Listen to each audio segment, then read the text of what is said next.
¿Qué tal, amigos? Les vengo con un juego en el que entre todos vamos a ir dilucidando qué es esta chapa que tiene forma de E oxidada. ¿Qué tal, amigos? ¿Se acuerdan de este video? Antes que nada les quiero agradecer el éxito que tuvo, la cantidad de vistas, la cantidad de comentarios. Y bueno, siguiendo esta idea de ir respondiendo a contramano, o sea, no vamos a empezar directamente hablando esto, es tal cosa, porque si no que usamos la excusa de realizar este juego, de ir dando respuestas que nos aproximen sin decir qué es, vamos a continuar. Esta chapa está oxidada. Si está oxidada sabemos que es de un material ferroso, que se oxida. Probablemente un hierro con algún compuesto, vaya a saber uno, no podemos con estos datos de verlo así, más que está oxidada. Bien. También, si es ferroso, nos damos cuenta que es ferromagnética, o sea, si le acercás un imán, se pega. Y se pega porque se comporta como un imán. ¿Para qué nos sirve esto de que es magnético? Y acá tienen la respuesta. Para constituir una parte fundamental de un dispositivo electromagnético mecánico llamado transformador, que como su nombre lo indica, muchas veces los mismos nombres te dicen que hace, transforma. ¿Y qué transforma? Primero aclarar que hay muchos tipos de transformadores según las características que tengan justamente su transformación. ¿Pero transformación de qué? La transformación de ese campo magnético en una tensión. Pero previo a esa transformación tiene que haber una creación de ese campo magnético.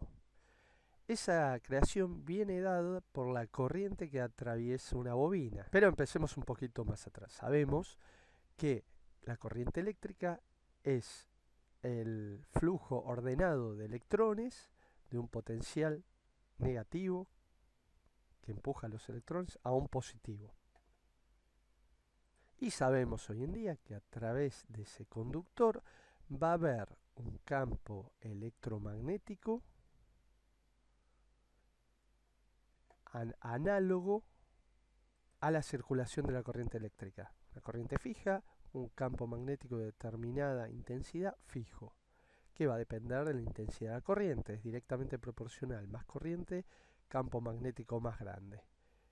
Corriente fija, una vez que se establece el campo magnético al igual que la corriente y queda fijo hasta que ésta desaparece. Y los estudiosos como Faraday, Ampere, se dieron cuenta, y otros, porque son siempre varios los que están estudiando al mismo tiempo un fenómeno en una época histórica de la ciencia, ¿no?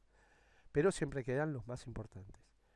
Es que ese campo magnético, si había otro conductor cerca, lo influía. En el momento de generarse y crearse la apertura de ese campo magnético que empezaba a circular la corriente, se generaba también una corriente en el otro cable.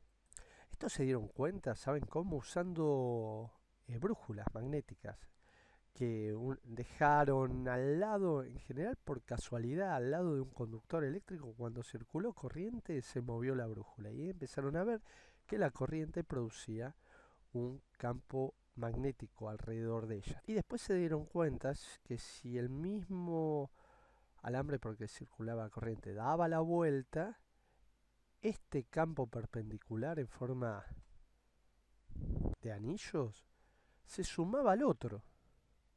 Entonces, si hacían muchas vueltas de un alambre, que no se tocaran si no era aislado, y sino que fuesen aislados, ya sea por una vaina o por un barniz, como es la mayoría de las bobinas actualmente que se aíslan, ese campo magnético era mucho más fuerte.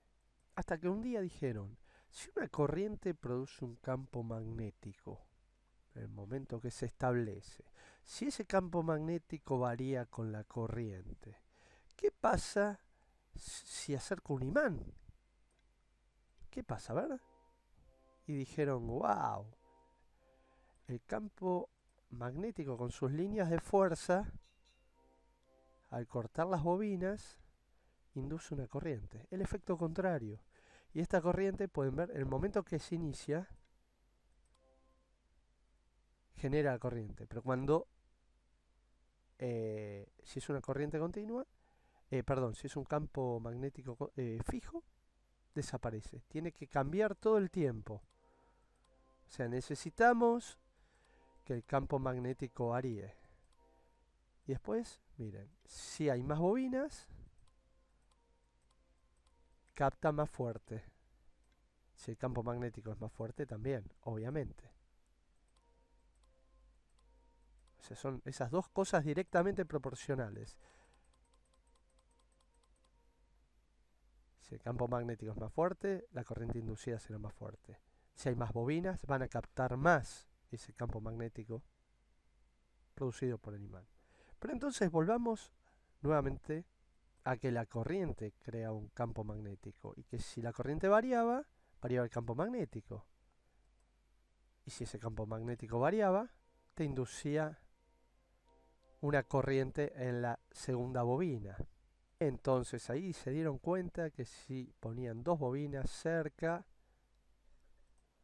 y la corriente variaba, iban a inducir una corriente en la otra bobina que iba a depender las vueltas que tenga. Si tenía menos vueltas, la tensión que le llegaba iba a disminuir. Si tenía más vueltas, iba a aumentar. Transformador reductor en el primer caso y elevador en el segundo. Este es el símbolo y acá tenemos el núcleo, que al fin y al cabo está compuesto por una de muchas laminillas metálicas como esta. ¿Y por qué está compuesto de muchas laminillas y no de una E ancha, gruesa de metal macizo? Justamente porque ese campo electromagnético es un flujo que circula de una bobina a otra a través de esa armadura, que para no dispersarse en el espacio utiliza esta armadura para dirigir el flujo magnético. Variable, ¿no? Porque recordemos que necesita variar todo el tiempo para poder inducir a la segunda bobina. Si no había variación, se quedaba quieto por una corriente continua que tenía todo el tiempo un mismo sentido, no variaba. Esa corriente continua crea un campo en el momento que se inicia. Vamos a simularlo, girarlo, así, y queda fija. Pero si varía todo el tiempo, vamos a simularlo con el imán, que el imán, recordemos, crea un campo magnético, pero natural, sin corriente. Y el núcleo, en este caso no tiene nada, dispersa, mejor dicho, conduce mejor el núcleo ferromagnético que el aire. El aire se dispersa en las líneas de fuerza hacia todos lados y con el núcleo se concentran más y hay menos pérdidas. Les llegan más las líneas de fuerza, las concentra como un camino para que afecten más a la segunda espira y lograr el tan deseado efecto de transformación de una tensión. También puede ser de una corriente, puede ser de una corriente menor a una mayor. Eso después lo vamos a ver cómo se hace, pero recuerdan que un cable, si era más grueso podía llevar más corriente, si era finito menos, bueno, tiene relación con eso.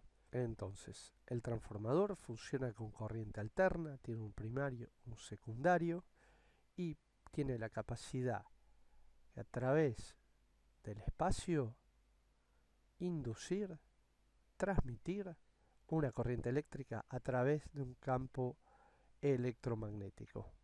Siempre y cuando este varíe, va a generar en una bobina cercana a otra, en este caso ayudada por este núcleo, la conducción de las líneas de fuerza del campo magnético de una a otra, siempre si es variable, porque si no es variable no producimos el tan deseado efecto de que las líneas de campo de fuerza magnético, recuerden, generado por otra bobina, no un imán. En este caso muestro este simulador, lástima que no tiene otra bobina que yo pueda acercar y mostrar el efecto de modificar la corriente, por ejemplo, en una bobina.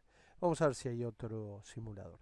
Espero que les haya gustado el video y con esto ya develamos para qué era esta pieza. Faltó algo. ¿Por qué es una chapita finita? Porque cada chapita finita concentra mejor el flujo que si es un bodoque, una pieza maciza, que las líneas de fuerza tienden a ir por afuera. Algo parecido a lo que pasa con la corriente, que los cables gruesos, por ejemplo, un cable de 1 milímetro puede transportar casi 10 amperes y un cable de 100 milímetros no llega a 90 amperes ni por asomo, se comporta como un tubo.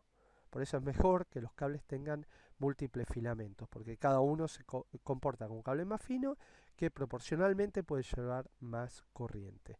Así que bueno, gracias por ver el video, espero que les haya gustado y nos vemos en el próximo